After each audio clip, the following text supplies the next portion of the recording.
So let's do some mixed practice of all of the stuff we've been learning so far. So I look at this compound, and this is sodium, this is oxygen, so this is going to be sodium oxide, right? It's ionic, so I don't use any prefixes.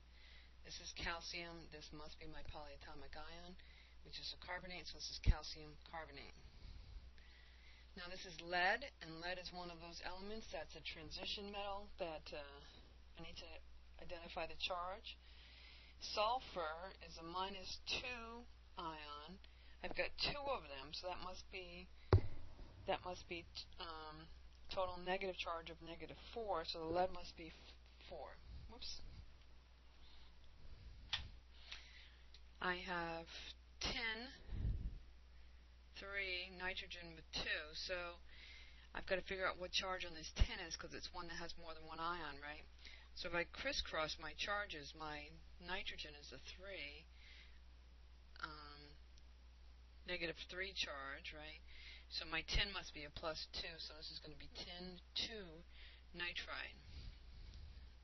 This is copper, which has again more than one ion can be formed. Phosphate is a -3 charge, so this must be a copper 1 phosphate. And this is mercury with fluoride. Fluoride is a -1 charge, so in this case the mercury must be a +2 charge to make this balance to 0.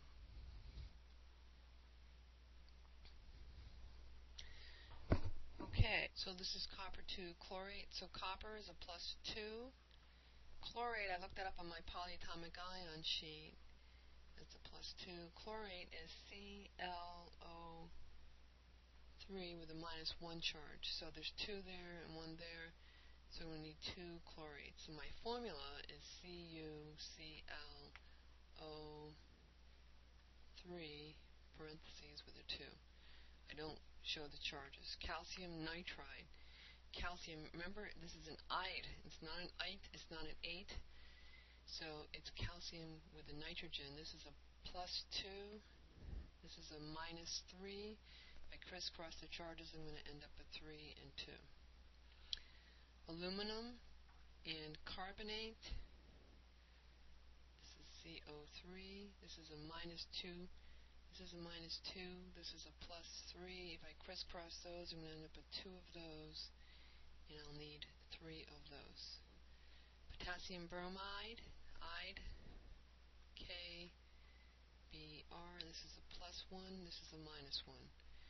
Barium fluoride. Barium is Ba, and because it's in group 2, it's going to have a +2. Fluoride is a -1, so we need barium, fluoride. I need 2 of those to make it balance. Cesium is Cs, and that's a +1. Hydroxide is going to be a -1. That's an OH, and that's balanced. Okay. Here's some more mixed practice. So whenever I see anything that has prefixes di and mono, I just write what it says. Dinitrogen monoxide. Alright, potassium sulfide starts with a metal, so I need my ionic formula rating. Potassium, this ends in an ide, so this is sulfur. Potassium is a +1, sulfur is a -2, so we need 2 of those. Copper 2 nitrate. This is a +2. Nitrate is a -1, so it's going to be copper and nitrate, and I need 2 nitrates to make that balance to 0. Dichlorine heptoxide. Dichlorine makes 2. Heptoxide is 7. Chromium 3 sulfate. Chromium is going to have a +3 charge. Sulfate is a -2. So I'm going to need 2 chromium and 3 sulfates. Iron 3 sulfite. This is an ite, so it's the polyatomic ion. Sulfite is SO3. It's got a -2 charge. The iron is a +3, so that 3 needs to come down here, and the 2 comes here. calcium oxide. Okay, it's calcium and oxygen. This is a +2. This is a -2, so this is balanced. Barium carbonate, BaCO3. This is a -2. This is a +2, so that's already balanced. Iodide monochloride. The mono tells me this is molecular, so I need iodine and 1 chlorine.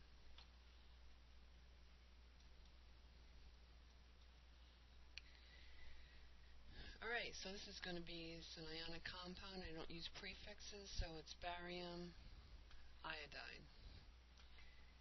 Alright, this doesn't start with a metal, it starts with a non-metal, so this is going to be tetra phosphorus, 4 phosphorus, trisulfide. Alright, it starts with a metal, so it's ionic, so I'm just going to name the ion, so it's calcium hydroxide. This is iron and carbonate. Iron is one of those elements that has more than one charge, so I got to figure out what it is. Carbonate is a -2, so it must be iron 2 carbonate. This is Cr2O7. If I look at my polyatomic ion sheet, what I notice is it is dichromate. And so this is going to be sodium dichromate. This starts with a non-metal, so it's going to be diiodide.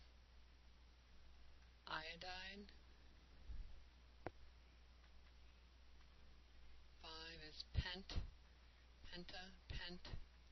oxide. I dropped the double vowel.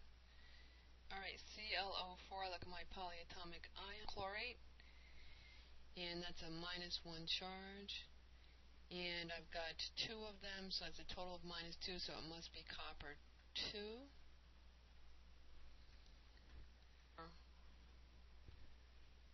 Chlorate. This starts with a non-metal, so this is carbon disulfide. This is going to be diboron tetrachloride.